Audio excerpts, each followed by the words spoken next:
What's going on, everyone? Welcome back to another episode of Primetime Sports Podcast, hosted by Joey May Larry. So in this episode, it's going to be a lot about baseball. Give a quick update on how the Red Sox are playing as of late. I'll talk a little bit about what they should do at the trade deadline, which is already less than a week away. And I'll also talk about Alex Cora's extension, which just happened yesterday, Jarren Duran being the All-Star Game MVP. Then I'll talk a little bit about the Yankees' struggles, who the Red Sox are playing this weekend for a 3-game set at Fenway Park. So let's start off with the Red Sox and how they've played as of late. They are struggling over their last 8 games or so, but before that, they were playing great baseball. They are 4-6 in their last 10 games, had 3 straight losses to the Dodgers, were swept in that series. 2 of those games, they were up late in the game and blew it. They were up 1-0 in the top of the 8th inning against the Dodgers. Then in the bottom of the 8th in their first game on last Friday night, they blew that, giving up a grand slam to Freddie Freeman in the bottom of the 8th, losing that one 4-1. Then on Saturday, the Red Sox were up late yet again, this time up by 2 runs in the top of the 10th inning. Then in the bottom of the 10th, the Red Sox gave up 2 runs, a double by Andy Pages, who I'm a big fan of. I mentioned him on the podcast a good amount before. And then there was a single by Kike Hernandez, which tied the game, making it 6-6 in the bottom of the 10th. Then in the bottom of the 11th, Will Smith had a single, and it gave the Dodgers a walk-off win with Kike Hernandez scoring the game-winning run. He not only tied the game in the bottom of the 9th with a home run, he also tied the game with a single in the bottom of the 10th, and then was the winning run in the bottom of the 11th, so he did get his revenge on the Red Sox. Then on Sunday, the Red Sox led early in the game. They were up 2-0 after a Jarren Duran home run, who has been red hot as of late. And then everything went downhill for the Red Sox after that, giving up 6 straight runs between the 1st and the 5th innings. And Freddie Freeman was hot all series. He had a big home run in that game. He was one of the 5 home runs that Cutter Crawford gave up in that game, which Crawford has been great all year, but unfortunately left the ball just too high and in for the Dodgers, and they were just roping the ball all over the field against them, which is obviously unfortunate to see. But if you look at the Red Sox and the way they've played over the last month or so, if you look back since June 15th, the Red Sox have one of the best records in baseball. They're 19-12 since June 15th, which is best in the AL East, second best in the AL East over that stretch. The Rays at 18-14, then the Orioles at 15-17, the Blue Jays at 13-19, and the Yankees at 10-22. So the Yankees have been really struggling, as you can tell. They've allowed 181 runs since June 15th. The only team that's allowed more runs over that span, the Colorado Rockies, who have allowed 205. Besides Juan Soto and Aaron Judge, the Yankees have really struggled to put runs together. And if you look at the way they've been pitching, they've been struggling on the mound as well. Before June 15th, the Yankees only allowed 65 home runs. They also hit 107 home runs before June 15th and had a 50-22 record. Since June 15th, they've allowed 57 home runs, they've only hit 40, and they have a 10-22 record. They had a 50-22 record before June 15th. Since June 15th, 10-22. And this was a worry of mine before the season began. I said Juan Soto is going to be a great addition to their lineup, but I don't think he's going to solve all of their problems. I thought DJ LeMahieu was regressing. I thought Anthony Rizzo was regressing. I thought Giancarlo Stanton was regressing. I thought Gleyber Torres was regressing. And you obviously see that happening when you watch the Yankees play. They just lost 2 straight to the Mets in the Subway Series, losing their first game 3-2 on Tuesday, and then lost 12-3 in last night's game. The Mets are 5-2 in their last 7 games versus the Yankees with an .884 OPS, 12 home runs over those 7 games, with a plus 17 run differential. Credit to Mets Muse on Twitter for that. But it's very impressive what they've been doing against the Yankees as of late, dating back from last year and then obviously this year as well. They're really hitting well against the Yankees and really beating up on them. 5-2 over the last 7 games against the Yankees in the Subway Series. The Yankees are 4-6 in their last 10 games, just like the Red Sox. They're both struggling heading into this series. Although the Red Sox, like I said, they've been playing very good baseball overall just over the last 10 games or so. That's when they've hit a cold stretch, losing 3 of 3 to the Dodgers. 2 of those 3 games they should have won. And then losing 2 of 3 to Colorado, which if you win the series against Colorado and you only lose 1 game, you'll take that at the end of the day. It's all about winning series at the end of the day in the game of baseball. They lost 2 of 3. They lost game 1 9-8, which they blew that game late. Once again, pitching has been a problem for the Red Sox, which is something they need to add at the deadline. If you look at that game on Monday night against the Rockies, it's in Colorado. Colorado won that game 9-8 in extra innings. The Red Sox were up in the top of the 10th inning by 2 runs. They scored 2 runs in the top of the 10th, took the lead, and they gave up a 2-run home run at the bottom of the 10th, which gave the lead away. Then 11th inning, it was scoreless each way. 12th inning, the Red Sox only got 1 run. Then in the bottom half of that inning, the Rockies did score 2 runs with a game-winning hit from Ezequiel Tovar, who's a very good young player of theirs, a guy that they're really impressed with and a guy that they're really high on for his future. But obviously you see the Red Sox have struggled as of late, and losing 2 of 3 to Colorado is just something you cannot do if you want to be a playoff team. But the way things stand right now, the Red Sox are still in the mix for the AL wildcard race, which is obviously good to see. They are 1 game out behind the Royals, so they're not too far out. Obviously, you wish you were in a better position right now, but only being 1 game out after losing 2 of 3 to Colorado and obviously losing 3 of 3 to the Dodgers, especially in 2 of those 3 games they probably should have won. So I'm just going to continue my recording from yesterday. I stopped the recording yesterday right there, and I'm going to pick it up now today with the Red Sox having a big 3-game set against the Yankees. I'll preview that series in just a second. I already talked about the Yankees a little bit. One thing I want to mention is Alex Cora's extension. Got a 3-year extension with the Boston Red Sox worth over $7 million per year, which I'm honestly shocked by. I thought he was going to be long gone after the season was over. I guess I was wrong. I thought this would be the last season for him. I thought he wanted out of Boston. But at the end of the day, he gets his money and he wants to stay. So I was wrong about that, but I definitely wasn't expecting him to stick around.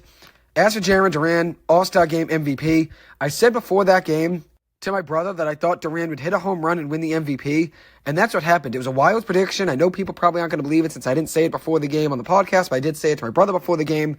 I just had a feeling Duran was going to have a huge game and win MVP, and that ended up being the case. No one deserves this success more than Jarren Duran.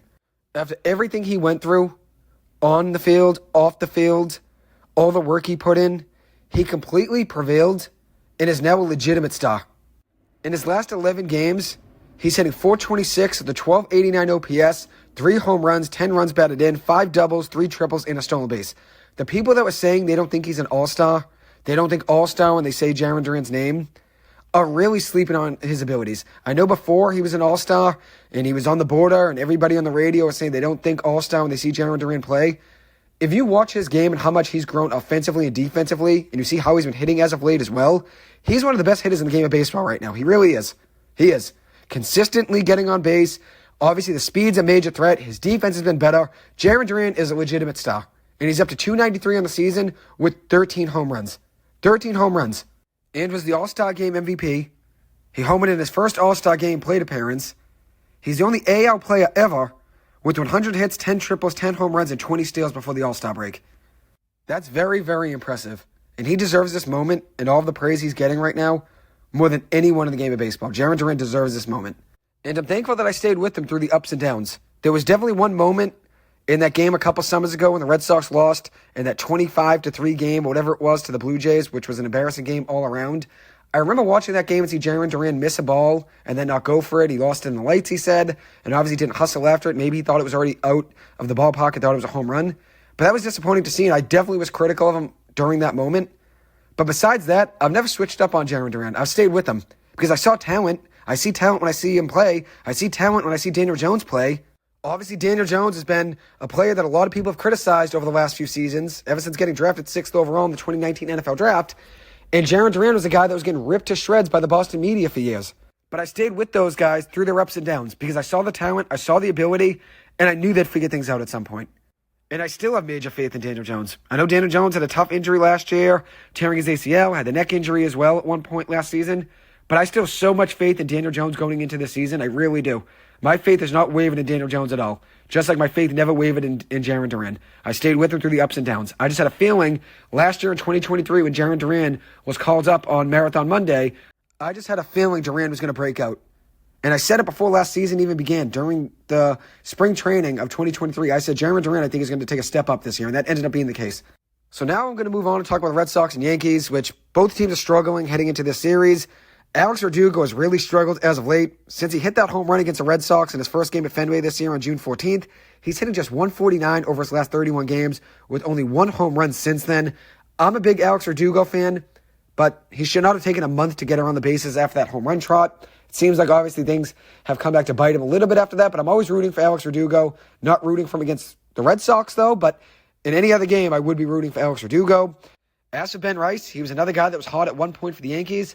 But since going 3 for 5 with 3 home runs and 7 runs batted in on July 6th against the Red Sox, he's hitting just 4 for 46, an .087 batting average, with a .443 OPS since that day, 2 home runs, 7 runs batted in, 21 strikeouts to 6 walks. I know he's only a rookie, but after that game against the Red Sox, Yankees fans were ready to hand him the AL MVP, like he was breaking out and was the best player in baseball. Obviously, it was one great game.